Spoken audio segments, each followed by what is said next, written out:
नमस्कार, स्वागत है आपका और आप देख रहे हैं 30 मिनट में राजस्थान। मैं हूं आपके साथ सुमित गुप्ता। बुलेटिन की शुरुआत में बड़ी खबर, पुलिस कांस्टेबल भर्ती 2019 मामला, परीक्षा परिणाम पर हाईकोर्ट ने रोक लगा दी है। जिलेवार परिणाम पर यह रोक लगाई गई है। जस्टिस एसपी शर्मा ने इसके आदेश दिए हैं। जहीर अहमद की याचिका पर यह आदेश दिए गए हैं। याचिका में कहा गया कि पूरे प्रदेश के लिए जब ये भर्ती निकली थी, लेकिन अब जिलेवार परिणाम जारी किया जा रहा है। तो अब इस याचिका पर सुनवाई करते हुए, जहीर अहमद की याचिका, इस पर सुनवाई करते हुए परीक्षा परिणाम पर हाईकोर्ट ने रोक लगा दी है। जिलेवार परिणाम पर लगाई रोक। सचिन मेरे सहयोगी हमारे साथ फोन लाइन पर जुड़ गए हैं। सचिन, क्या है मामला? देखिए सुमित, करीबन 15 लाख अभ्यर्थियों ने परीक्षा दी थी। 17 लाख लोगों ने फॉर्म भरा था। बड़ी भर्ती परीक्षा थी, पिछले साल ही संपन्न हुई है भर्ती परीक्षा, और उस पर अब परिणाम पर रोक लग जाने से कहीं ना कहीं बड़ा झटका उन अभ्यर्थियों के लिए है जिन्हें उम्मीद थी कि परीक्षा परिणाम में वो सफल होंगे, जो वो शारीरिक रक्षा की तैयारी भी कर रहे थे। लेकिन इस ग्राउंड पर रोक लगाई गई है कि एक याचिकाकर्ता ने जैसे मतलब उनका एक कहना था कि पहले जो भर्ती परीक्षा निकाली गई थी वो पूरे प्रदेश के हिसाब से निकाली गई थी। विज्ञप्ति में कहीं नहीं बताया गया था कि जिलेवार परिणाम जारी किया जाएगा, जिलेवार मेरिट जारी की जाएगी। तय ये हुआ था कि जो परिणाम है वो प्रदेश के हिसाब से होगा, प्रदेश में मेरिट बनेगी। तो उन ग्राउंड पर फिलहाल अंतिम रोक लगाई गई है। जवाब मांगा गया है, पुलिस विभाग से जवाब मांगा गया है, संबंधित जो भी अथॉरिटी जिसने परीक्षा कंडक्ट करवाई थी उनसे जवाब मांगा गया। तो पूछा है कि इस पर उनका क्या कुछ जवाब है, वो क्या कुछ कहना चाहते हैं। फिलहाल अंतिम रोक है, जब तक उनका जवाब आएगा और अगली सुनवाई होगी तब तक रोक लगातार जारी रहेगी। तो बड़ी भर्ती परीक्षा थी, बड़े लोग बच्चे शामिल हो गए थे, बच्चे शामिल हो गए, तकरीबन 15 लाख लोगों ने परीक्षा दी थी। तो ऐसे में बड़ा इम्पैक्ट इस भर्ती परीक्षा का पड़ने वाला था। अगर परिणाम जारी होता तो काफी लोग सफल होते, राजस्थान पुलिस को नए कांस्टेबल मिलते। लेकिन फिलहाल अब इस पर रोक कर दी। याचिका में क्या कहा गया है सचिन? देखिए, याचिका का जो मुख्य ग्राउंड वो यही है कि जब विज्ञप्ति जारी की गई थी तब ये कहीं भी साफ नहीं किया गया था कि जिलेवार भर्ती की जाएगी। तब यही बताया गया था कि जो परीक्षा परिणाम है वो मेरिट के हिसाब से होगा, प्रदेश स्तर में मेरिट बनेगी। लेकिन अब जिलेवार जो है परिणाम जारी किया जा रहा है और कई अभ्यर्थी ऐसे हैं कि जो जिले में मेरिट में स्थान नहीं बना पा रहे हैं। तो ऐसे में ही इस तरह की याचिका हाईकोर्ट पहुंचे थे। जहीर अहमद बनने की उनकी याचिका लगाई गई थी, जो कहा गया था कि जो भर्ती में जो नियम विज्ञप्ति में जारी होते हैं उन्हीं के अनुसार भर्ती को पूरा प्रक्रिया में कराया जाता है, लेकिन विभाग ऐसा नहीं करवा रहा है। उससे अलग हटके काम किया जा रहा है। और वही कोर्ट को लगा प्रथम दृष्टया कि कहीं ना कहीं जो विज्ञप्ति के अनुसार परिणाम जारी नहीं किया जा रहा, तो इससे अंतिम रोक लगाई गई है। और जवाब मांगा गया है संबंधित डिपार्टमेंट से, सरकार से, पुलिस विभाग से कि वो जवाब दें और बताएं कि ऐसा वो क्यों कर रहे हैं। कोई तारीख दी गई है जवाब देने के लिए? 4 वीक का समय है, तो कुछ तारीख नहीं दी गई है कि अगले डेट पे आएगी, लेकिन 4 वीक का समय दिया गया जवाब। ठीक है, शुक्रिया सचिन तमाम जानकारी के लिए। और दिल्ली से इस वक्त की बड़ी खबर आ रही है। राजस्थान बीजेपी की बैठक खत्म हो गई है। बैठक चल रही थी जेपी नड्डा के साथ, तो बैठक अब खत्म हो चुकी है। करीब 2 घंटे तक ये बैठक चली। बीजेपी अध्यक्ष जेपी नड्डा ने ये बैठक ली। बैठक में राजस्थान बीजेपी के नेता शामिल हुए। राजस्थान बीजेपी प्रभारी अरुण सिंह भी बैठक में मौजूद रहे। प्रदेश अध्यक्ष सतीश पूनिया भी बैठक में शामिल हुए। सतीश पूनिया, गुलाब चंद कटारिया, राजेंद्र राठौड़, संगठन महामंत्री बीएल संतोष भी बैठक में मौजूद रहे। प्रदेश में होने वाले उपचुनाव, पार्टी को मजबूत करने और पार्टी में गुटबाजी पर पूर्ण विराम लगाने जैसे अहम मुद्दों पर इस बैठक में चर्चा हुई।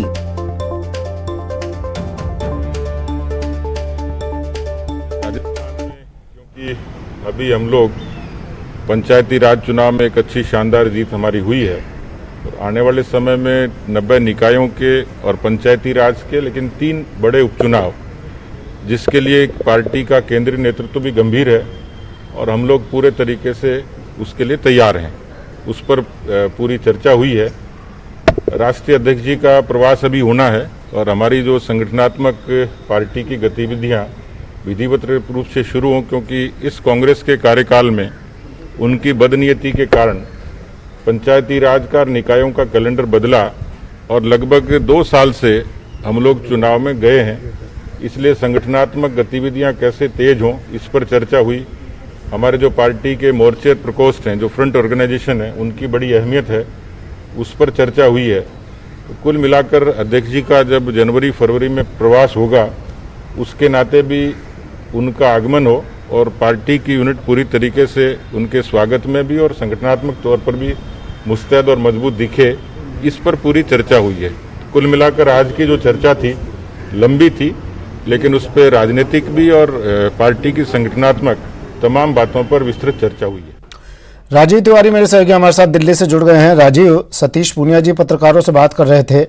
उन्होंने कहा चुनावों को लेकर बातचीत हुई, इस बैठक में पार्टी पूरी तरह से नए जोश के साथ मैदान में उतरे, इसको लेकर बात हुई और तमाम मुद्दे उन्होंने गिना दिए, लेकिन गुटबाजी पर बात नहीं की। उन्होंने बताया नहीं कुछ। ये गुटबाजी क्या साइलेंट है, इसको मतलब समझ लेना है हमें?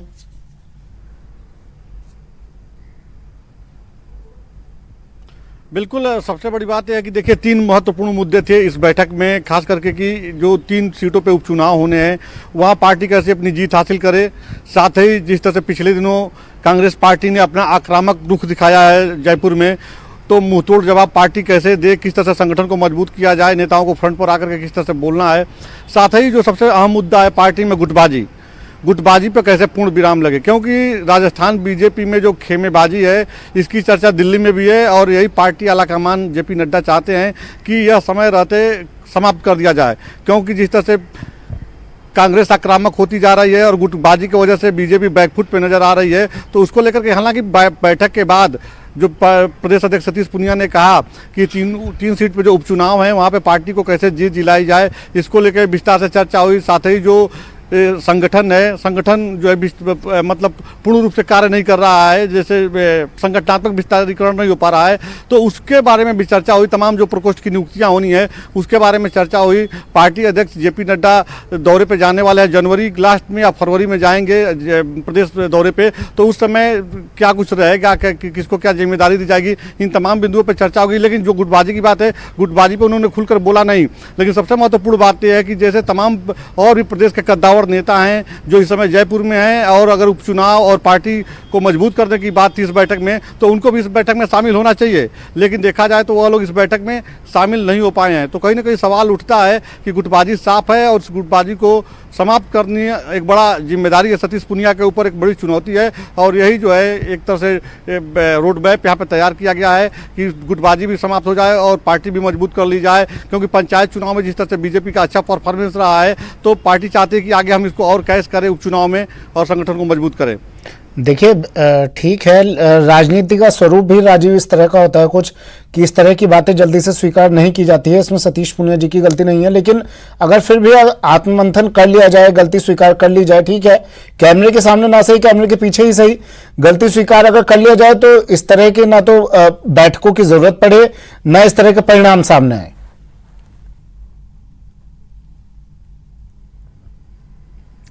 बिल्कुल, अगर देखा जाए तो अगर वास्तव में अगर आपस में बैठ के सहमति बन जाए जिन बिंदुओं पे मतभेद है, तो इस तरह की बैठक की जरूरत नहीं पड़ेगी। अगर पार्टी की अगर जरूरत नहीं पड़ेगी तो पार्टी को मजबूत करने की पड़ेगी। लेकिन कहीं ना कहीं गुटबाजी है, इस बात की चर्चा यहाँ पे है और यही वजह है कि इस बैठक को आयोजित किया गया था और इस बैठक में जो है उपचुनाव की चर्चा की गई, साथ ही संगठन को मजबूत करने को लेकर के और गुटबाजी समाप्त करने को लेकर के। राजेंद्र सिंह राठौर से मेरी बात हुई तो उन्होंने साफ तौर पर कहा कि देखिए पार्टी कार्यकर्ताओं की पार्टी है, इसमें कहीं पर कोई गुटबाजी नहीं है। लेकिन देखा जाए तो जो गुटबाजी है, अब उसमें नाम नहीं लिया जा सकता है, लेकिन सबके सामने है, तो इस बात की जानकारी पार्टी अध्यक्ष को भी है। और आज की जो बैठक हुई है, चूंकि इसमें संगठन मंत्री बीएल संतोष भी थे, तो कहीं ना कहीं एक रोड मैप जरूर बना होगा कि जो जाने के बाद वहाँ पे वो फार्मूला ये लोग प्रदेश में इंप्लीमेंट करेंगे और जो भी मनमुटाव है उसको दूर करने की कोशिश करेंगे। क्योंकि पिछले दिनों किसानों को लेकर के जिस तरह से कांग्रेस पार्टी आक्रामक हुई है, अशोक गहलोत वहाँ के मुख्यमंत्री ना रह जाए, इस बैठक में जो भी बातचीत हुई, जो फैसले लिए गए, उन पर इम्प्लीमेंट किया जाए, उम्मीद यही रहेगी, तभी पार्टी की परफॉर्मेंस भी आगे बेहतर होगी। शुक्रिया राजीव तमाम जानकारी के लिए। राजीव तिवारी मेरे सहयोगी दिल्ली से हमारे साथ जुड़े। बीजेपी की बैठक खत्म, सतीश पूनिया बाहर निकले, पत्रकारों से बात की। समाप्त होगी, इसमें कोई दो राय हुई नहीं, क्योंकि जब तक पार्टी का इन्वॉल्वमेंट नहीं हो, कोई भी किसी पार्टी में मर्जर नहीं हो। तो मैं सोचता हूँ फिर भी क्योंकि न्यायालय में विषय है, ये अंतिम निर्णय तो उनका ही होगा। जो कुछ हमारी जो अब तक की समझ है उसके हिसाब से बीजेपी आश्वस्त है कि अगर इच्छाओं की सजा जाती है तो बीजेपी सरकार आश्वस्त नहीं है। मैं सोचता हूँ कानून अपनी कार्रवाई करेगा, लेकिन हमारा जो अनुभव है वो वास्तव में उनकी सदस्यता निलंबित होने के पूर्ण रूप से प्रमाण हैं। अब वो कब होते हैं, कोर्ट के द्वारा, निर्णय तो उनके द्वारा होगा। सर, जब से ये बैठक हुई, चाहे आप कह रहे हैं पहले से थी, लेकिन सोशल मीडिया पे बात हुई कि गुटबाजी को लेकर बुलाया गया है। गुटबाजी का कोई बात ही नहीं है। भारतीय जनता पार्टी के नेतृत्व ने याद किया, शेड्यूल बैठक थी, संगठनात्मक चर्चाएं हुई। भारतीय जनता पार्टी कार्यकर्ता आधारित पार्टी है, इसलिए इस पार्टी में गुट और गुटबाजी ये शब्द इस पार्टी से में देखा ही नहीं जा सकता। सर, विधानसभा उम्मीदवार को लेकर उपचुनाव के बारे में चर्चा हुई। उपचुनाव में भारतीय जनता पार्टी दमखम से लड़ेगी, इसी पर चर्चा हुई। उसकी रणनीति के बारे में चर्चाएं हुई। कौन उम्मीदवार हो तो वो संसदीय बोर्ड से। सर, पिछले समय जिस तरह से कांग्रेस पार्टी ने अपनी मजबूती वहाँ पर दिखाई है, आपको नहीं लगता प्रदेश में कैसे क्या रहेगी? कांग्रेस पार्टी राजस्थान में धराशायी हुई है। तो पंचायत राज संस्थानों के चुनाव में ये तय हो गया कि मैंडेट गांव के लोगों का कांग्रेस के